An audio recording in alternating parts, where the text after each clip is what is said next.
ആഴമേറിയ ഭക്തി ദൈവത്വത്തെ ആകർഷിക്കുന്നു. ഗീത മോഹൻ റാം. കുട്ടികളായിരുന്നപ്പോൾ സ്വാമിയുടെ ദീർഘമായ പ്രഭാഷണങ്ങൾ ശ്രദ്ധയോടെ കേട്ടിരുന്നെങ്കിലും അവയിൽ പലതും ഞങ്ങൾക്ക് മനസ്സിലാക്കാൻ കഴിയുമായിരുന്നില്ല.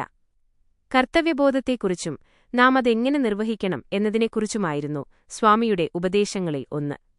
അക്കാലത്ത് വൃന്ദാവനിൽ സേവാദളങ്ങളുണ്ടായിരുന്നില്ല. സഹായിക്കാനെത്തുന്ന ഏതാനും ചില ആളുകൾ മാത്രമാണുണ്ടായിരുന്നത്. വാരാന്ത്യങ്ങളിൽ ഞങ്ങൾ വൃന്ദാവനത്തിൽ പോകുമ്പോൾ സ്വാമിയുടെ മല്ലിക, റോസാച്ചെടികൾ എന്നിവ കളയെടുക്കൽ, നനയ്ക്കൽ തുടങ്ങിയ ചെറിയ ജോലികൾ ഞങ്ങൾക്ക് നൽകുമായിരുന്നു. സ്വാമി ദർശനത്തിനായി പുറത്തുപോകുമ്പോൾ ഞങ്ങൾ വീട് വൃത്തിയാക്കുമായിരുന്നു. എന്റെ കസിൻസെല്ലാം എന്നേക്കാൾ മൂത്തവരായിരുന്നു. കർട്ടനുകൾ മാറ്റുക, സ്വാമിയുടെ വസ്ത്രങ്ങൾ അയൺ ചെയ്യുക തുടങ്ങിയ നല്ല ജോലികൾ അവർക്ക് ലഭിച്ചു. എനിക്ക് യാതൊരു ജോലിയും നൽകിയില്ല. അതിനാൽ ഞാൻ വളരെ അസ്വസ്ഥയായി. സ്വാമി എന്നോട് ചോദിച്ചു, എന്തുപറ്റി? ഞാൻ പറഞ്ഞു, സ്വാമി, എല്ലാവരും കൂടി എല്ലാ ജോലികളും എടുത്തു, എനിക്ക് ചെയ്യാനൊന്നുമില്ല. സ്വാമി പറഞ്ഞു, അങ്ങനെയാണോ? സ്വാമിയുടെ ഡൈനിംഗ് റൂമിന് തൊട്ടടുത്ത് ഒരു തുറന്ന സ്ഥലമുണ്ടായിരുന്നു. അവിടെ ഒരു പീഠത്തിൽ സ്വാമിയുടെയും ഷിർദി സായിബാബയുടെയും നിരവധി ഫോട്ടോകൾ സൂക്ഷിച്ചിരുന്നു. അക്കാലത്ത് സ്വാമി ഭക്തരിൽ നിന്ന് മാലകൾ സ്വീകരിക്കുകയും പിന്നീട് അവ സ്വാമിയുടെ ഫോട്ടോകളിലിടുകയും പതിവായിരുന്നു. 2 ദിവസത്തിലൊരിക്കൽ ആ മാലകൾ മാറ്റുകയും പീഠം വൃത്തിയാക്കുകയും ചെയ്യേണ്ടതുണ്ടായിരുന്നു. സ്വാമി പറഞ്ഞു, നീ ആ ജോലി ചെയ്തോളൂ. എന്തായാലും നിങ്ങൾ വാരാന്ത്യങ്ങളിൽ വരാറുണ്ടല്ലോ, അപ്പോൾ ധാരാളം ഭക്തർ വരുന്നതുകൊണ്ട് മാറ്റാൻ ഒരുപാട് മാലകളുണ്ടായിരിക്കും. എനിക്ക് വലിയ സന്തോഷമായി. കാരണം ആളുകൾക്ക് അഭിമുഖങ്ങൾ നൽകി സ്വാമി ചുറ്റിനടക്കുമ്പോൾ എനിക്ക് അദ്ദേഹത്തെ ഇടയ്ക്കിടെ കാണാൻ കഴിയുമെന്നത് അതിന്റെ അർത്ഥമായിരുന്നു. എനിക്ക് ചെയ്യാൻ എളുപ്പമുള്ളൊരു ജോലി കൂടിയായിരുന്നു അത്. അതുപോലൊരു വാരാന്ത്യത്തിൽ ഞാൻ 5ാം ക്ലാസ്സിൽ പഠിക്കുമ്പോൾ ഞങ്ങളുടെ അക്കാലത്തെ രീതിയനുസരിച്ച് വൈറ്റ്ഫീൽഡിലേക്ക് പോകാൻ താൽപ്പര്യമില്ലെന്ന് ഞാൻ അമ്മയോട് പറഞ്ഞു. അന്നേ ദിവസം എസ്. എം. സുബ്ബലക്ഷ്മി ബംഗളൂരുവിൽ സംഗീത പരിപാടി അവതരിപ്പിക്കാൻ തീരുമാനിച്ചിട്ടുണ്ടെന്ന് ഞാൻ പത്രത്തിൽ വായിച്ചിരുന്നു. ഞാൻ അവരുടെ സംഗീതത്തിന്റെ വലിയൊരു ആരാധകയായിരുന്നു. അവരുടെ കച്ചേരിക്ക് പോകാൻ ഞാൻ ആഗ്രഹിച്ചു. ആഴ്ചയിലെ മാല മാറ്റുന്ന ജോലി ചെയ്യാൻ ഞാൻ അമ്മയോട് ആവശ്യപ്പെട്ടു. കഴിഞ്ഞ ആഴ്ച തന്നെ സ്വാമിയോട് ഇക്കാര്യം പറഞ്ഞിട്ടുണ്ടോ എന്ന് അമ്മ എന്നോട് ചോദിച്ചു. ഞാൻ ആ ജോലി ചോദിച്ചു വാങ്ങിയിരുന്നതുകൊണ്ട് സ്വാമിയോട് പറയാതെ എന്റെ ഡ്യൂട്ടി ഒഴിവാക്കാൻ കഴിയില്ലെന്ന് അമ്മ എന്നോട് പറഞ്ഞു. എന്റെ മാതാപിതാക്കൾ കർശനമായ ശിക്ഷണരീതി പിന്തുടരുന്നവരായിരുന്നു. അതിനാൽ മനസ്സില്ലാ മനസ്സോടെ ഞാൻ മാതാപിതാക്കൾക്കൊപ്പം വൈറ്റ്ഫീൽഡിലെ സ്വാമിയുടെ ആശ്രമത്തിലേക്ക് പോയി. സ്വാമി പ്രഭാത ദർശനത്തിനായി പോയതിനുശേഷം ഞാൻ എന്റെ ജോലി ചെയ്തു. മാലകൾ മാറ്റിവെക്കുന്നതും അവിടം പരുഷമായി വൃത്തിയാക്കുന്നതും ഫോട്ടോകൾ തുടച്ചുമാറ്റിയ ശേഷം അവ ശക്തിയായി താഴെ വയ്ക്കുന്നതും എന്റെ ജോലിയായിരുന്നു. ദർശനത്തിനുശേഷം സ്വാമി അങ്ങോട്ട് വന്ന് എന്നോട് ചോദിച്ചു, ഏമിയേണ്ടി നീകൂ, എന്തുകു ആല കൊടുത്തുണ്ടാവു നന്ദി? എന്തുപറ്റി നിനക്ക്? എന്തുകൊണ്ടാണ് എന്നെ ഇങ്ങനെ അടിക്കുന്നത്? ഇത് വെറുമൊരു ചിത്രമാണെന്നാണ് ഞങ്ങൾ കരുതിയത്, എന്നാൽ ഇതിൽ കൂടുതൽ എന്തൊക്കെയോ ഉണ്ടായിരുന്നു. അദ്ദേഹം ചോദിച്ചു, എന്തുകു ഇന്ത കോപം? എന്തുകൊണ്ടാണ് ഇത്രയും ദേഷ്യം? ഞാൻ മിണ്ടാതിരുന്നു. സ്വാമി മറുപടിക്കായി നിർബന്ധിച്ചപ്പോൾ ഞാൻ പറഞ്ഞു, എനിക്ക് എം.എസ്. സുബ്ബലക്ഷ്മിയുടെ കച്ചേരിക്ക് പോകണമായിരുന്നു. എനിക്കിവിടെ വരാൻ താൽപ്പര്യമുണ്ടായിരുന്നില്ല. അമ്മയാണ് എന്നെ നിർബന്ധിച്ചുവിട്ടത്. സ്വാമി സഹതാപത്തോടെ പറഞ്ഞു, ഇന്ന് അവൾക്ക് പകരം നിനക്ക് ആ ജോലി ചെയ്യാമായിരുന്നു. സ്വാമി എന്റെ പ്രശ്നം മനസ്സിലാക്കിയതിൽ എനിക്ക് പെട്ടെന്ന് ആശ്വാസം തോന്നി. ഞാൻ സ്വാമിയോട് പറഞ്ഞു, ഞാൻ അവളോട് അങ്ങനെ ചെയ്യാൻ ആവശ്യപ്പെട്ടിരുന്നു. എന്നാൽ അങ്ങയുടെ അനുവാദം വാങ്ങാത്തതിനാൽ എനിക്ക് കച്ചേരിക്ക് പോകാൻ കഴിഞ്ഞില്ല. സ്വാമി പറഞ്ഞു, ഓനാ, അങ്ങനെയാണോ? പാനി മുകിഞ്ചു. ജോലി തീർക്കൂ. അദ്ദേഹം അല്പം മുന്നോട്ട് നീങ്ങിപ്പറഞ്ഞു. ദർശനം ആയിൻ തർവാദ സായങ്കലം ജൽദി ഫിനിഷ് ചേസ്താം, മീരന്ത ഇന്തി പോവച്ചിലെ. ഞങ്ങൾ വൈകുന്നേരം ദർശനം നേരത്തെ തീർക്കാം, അതിനുശേഷം നിങ്ങൾക്കെല്ലാവർക്കും വീട്ടിൽ പോകാം. അങ്ങനെ പെട്ടെന്നെന്റെ വിഷമം ആവേശമായി മാറി. അദ്ദേഹം കൂട്ടിച്ചേർത്തു, ദർശനത്തിനു ശേഷം ഇന്ന് പ്രഭാഷണ ചർച്ചയുണ്ടായിരിക്കുന്നതല്ല. നിങ്ങൾക്ക് വേഗത്തിൽ വീട്ടിൽ പോയി കച്ചേരിക്ക് പോകാം. എനിക്ക് വളരെ സന്തോഷമായി. സ്വാമി ചോദിച്ചു, എപ്പോഴാണ് കച്ചേരി? ഞാൻ പറഞ്ഞു, സ്വാമി, 7 മണിക്ക്. സ്വാമി പോയ ഞാൻ എന്റെ കസിൻസിനോട് പറഞ്ഞു, ഭജൻ പാടാൻ തുടങ്ങരുത്, സ്വാമിക്ക് ചോദ്യങ്ങളും ചോദിക്കരുത്. അവരും എം.എസ്. സുബ്ബലക്ഷ്മിയുടെ ആരാധകരായതിനാൽ അവർ സമ്മതിച്ചു. എന്നാൽ ദർശനത്തിനു ശേഷം സ്വാമിയിരുന്നു പതിവുപോലെ ചോദിച്ചു, എമി സമാചാരം, എന്താണ് വിശേഷം? സ്വാമി ആ ചോദ്യം ചോദിച്ച നിമിഷം തന്നെ ഞങ്ങളുടെ കുടുംബം മാത്രമല്ല, ഗ്രൂപ്പിൽ മറ്റാളുകളും ഉണ്ടായിരുന്നതിനാൽ അതൊരു നീണ്ട സെഷനായിരിക്കുമെന്ന് ഞങ്ങൾക്കറിയാമായിരുന്നു. ആരോ ഒരു ചോദ്യം ചോദിക്കുകയും സ്വാമി പ്രഭാഷണം ആരംഭിക്കുകയും ചെയ്തു. ഞങ്ങൾക്ക് വലിയ നിരാശ തോന്നി. എന്നാൽ പെട്ടെന്ന് സ്വാമി എഴുന്നേറ്റ് മുൻമുറിയിലേക്ക് പോവുകയും കുറച്ചുനേരം തിരിച്ചുവരികയും ചെയ്തില്ല. തുടർന്ന് ശ്രീമതി എം.എസ്. സുബ്ബലക്ഷ്മിയും അവരുടെ ഭർത്താവിനോടൊപ്പമുള്ള മുഴുവൻ സംഗീത സംഘവും അദ്ദേഹത്തോടൊപ്പം തിരിച്ചുവന്നു. സ്വാമി തമിഴിൽ എം.എസ്. സുബ്ബലക്ഷ്മിയോട് ചോദിച്ചു, എപ്പടിയിരിക്കെ? സുഖമാണോ? അദ്ദേഹം ചോദിച്ചു, ഇന്ന് നിങ്ങൾക്ക് കച്ചേരി ഇല്ലേ? തുടർന്ന് എന്നെ ചൂണ്ടിക്കാണിച്ചുകൊണ്ട് പറഞ്ഞു, നിങ്ങളുടെ ഇന്നത്തെ കച്ചേരി നഷ്ടപ്പെട്ടതിൽ ഈ പെൺകുട്ടിക്ക് വളരെ നിരാശയുണ്ട്. ഇപ്പോൾ വൈകിയല്ലോ. ശ്രീമതി എം.എസ്. സുബ്ദലക്ഷ്മി പറഞ്ഞു. ഇല്ല സ്വാമി, പത്രത്തിൽ അച്ചടിച്ചതിൽ ഒരബദ്ധം പറ്റിയിരുന്നു. നാളത്തെ തീയതിയാണ് ഇന്നത്തേതിന് പകരം വന്നത്. അങ്ങയുടെ ദർശനം ലഭിക്കാൻ വേണ്ടി മാത്രമാണ് ഞാൻ ഒരു ദിവസം മുൻകൂട്ടി വന്നത്. സ്വാമിയോട് അവർക്കത്രയധികം ഭക്തിയും സ്നേഹവുമുണ്ടായിരുന്നു.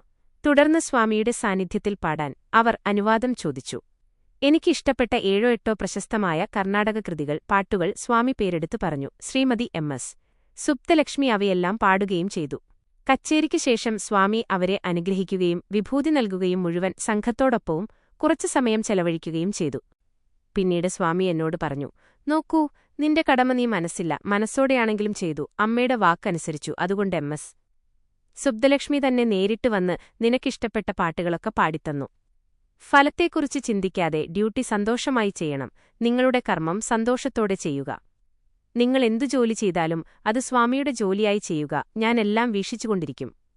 കുട്ടികളായ ഞങ്ങൾക്ക് ഉൾക്കൊള്ളാൻ കഴിയുന്നത്ര ലളിതവും എന്നാൽ അഗാധവുമായ പാഠങ്ങളാണ് അദ്ദേഹം പഠിപ്പിച്ചത്. ഒരു വാരാന്ത്യത്തിൽ ഞങ്ങൾ അദ്ദേഹത്തിന്റെ വസതി വൃത്തിയാക്കിക്കൊണ്ടിരിക്കുമ്പോൾ സ്വാമി പറഞ്ഞു, നാളെ ഞാൻ ഹോഴ്സ്ലി ഹിൽസിലേക്ക് പോവുകയാണ്. നിങ്ങൾക്കെല്ലാവർക്കും വേനലവധിയായതുകൊണ്ട് വരാവുന്നതാണ്. ഇതൊരു വലിയ യാത്രയായതിനാൽ രാവിലെ 6:00 മണിക്ക് തന്നെ തയ്യാറായിരിക്കാൻ അദ്ദേഹം ഞങ്ങളോട് പറഞ്ഞു. സ്വാമി തന്റെ മുറിയിൽ നിന്ന് താഴെ ഇറങ്ങുന്നതിനു മുൻപു തന്നെ ഞങ്ങൾ തയ്യാറായിക്കഴിഞ്ഞിരുന്നു. സ്വാമിയുടെ കാറിന് തൊട്ടുപിന്നിൽ ആരുടെ കാറാണ് പോകുന്നത് എന്നതിനെ ചൊറിഞ്ഞ് അവിടെ ഒരു മത്സരം തന്നെയുണ്ടായിരുന്നു. 4-5 കാറുകൾ നിരനിരയായി നിന്നിരുന്നു. പ്രൊഫസർ കസ്തൂരി, ശ്രീ രാജറെഡ്ഡി, ഞങ്ങളുടെ കുടുംബം, കൂടാതെ 2-3 മറ്റു കുടുംബങ്ങളും സംഘത്തിലുണ്ടായിരുന്നു. ആകെ 25 പേർ. ഹൊഴ്സിലി ഹിൽസിൽ സ്വാമിയുടെ ഒരു ഭക്തന്റെ ഉടമസ്ഥതയിലുള്ള പഴയ ബ്രിട്ടീഷ് ബംഗ്ലാവിലാണ് ഞങ്ങൾ സ്വാമിയോടൊപ്പം താമസിച്ചത്. സമാനമായി പിൽക്കാലങ്ങളിൽ സ്വാമിയോടൊപ്പം കൊടൈക്കനാലിലേക്ക് അനുഗമിച്ച കോളേജ് വിദ്യാർത്ഥികൾക്കും സ്വാമിയോടൊപ്പം താമസിക്കാനുള്ള പദവി ലഭിച്ചിരുന്നു.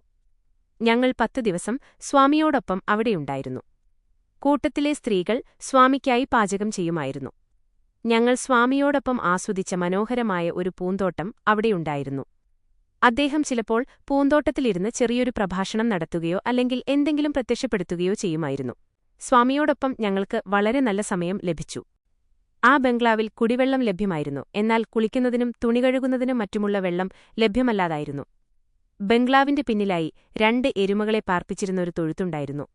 ഒരാൾ എരുമകളെ ഏകദേശം 3 മൈൽ അകലെയുള്ള ഒരു കിണറിലേക്ക് കൊണ്ടുപോകുമായിരുന്നു.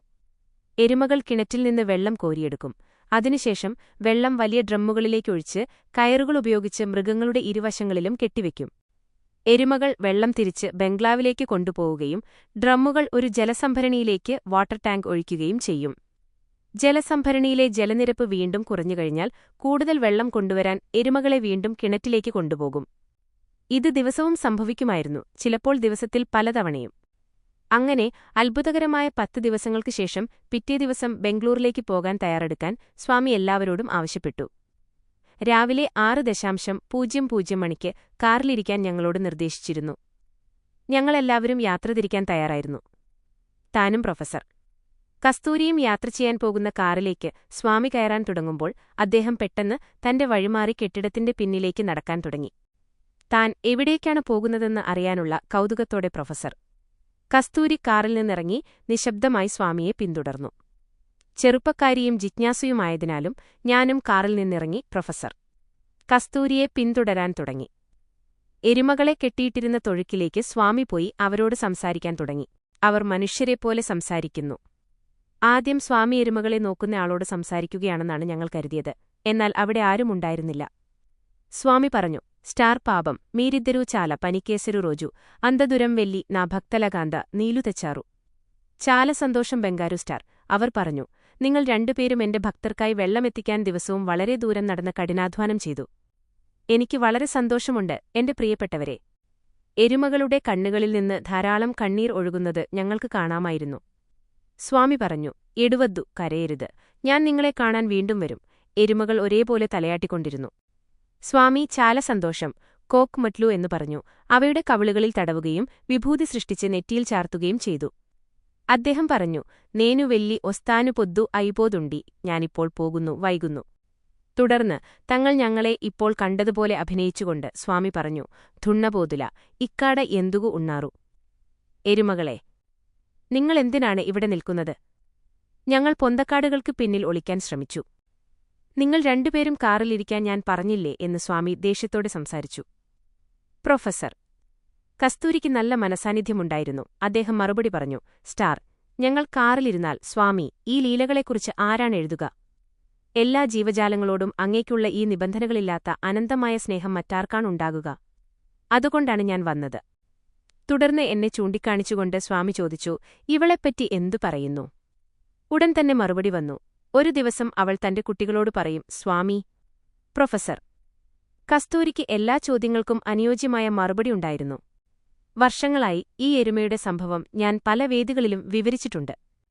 ഒരിക്കൽ അഭിമുഖമുറിയിൽ വെച്ച് സ്വാമി പറഞ്ഞു, ആ ദുണ്ണപോതുല കഥ ഭാഗചെപ്താവേ, നീ ആ എരുമയുടെ കഥ വളരെ നന്നായി പറയുന്നു. എല്ലാവർക്കും ആ കഥ ഇഷ്ടമാണ്, അല്ലേ? എന്നെ സംബന്ധിച്ചിടത്തോളം എല്ലാ ജീവജാലങ്ങളും തുല്യമാണ്. അവിടെ ഹൃദയങ്ങൾ തമ്മിലുള്ള ആശയവിനിമയം മാത്രമേയുള്ളൂ. ഡോക്ടർ ആർ.എസ്. പത്മനാഭന്റെ മകളായ ഈ പുസ്തകത്തിന്റെ രചയിതാവ് ഒരു പ്രശസ്തയായ പ്രഭാഷകയാണ്.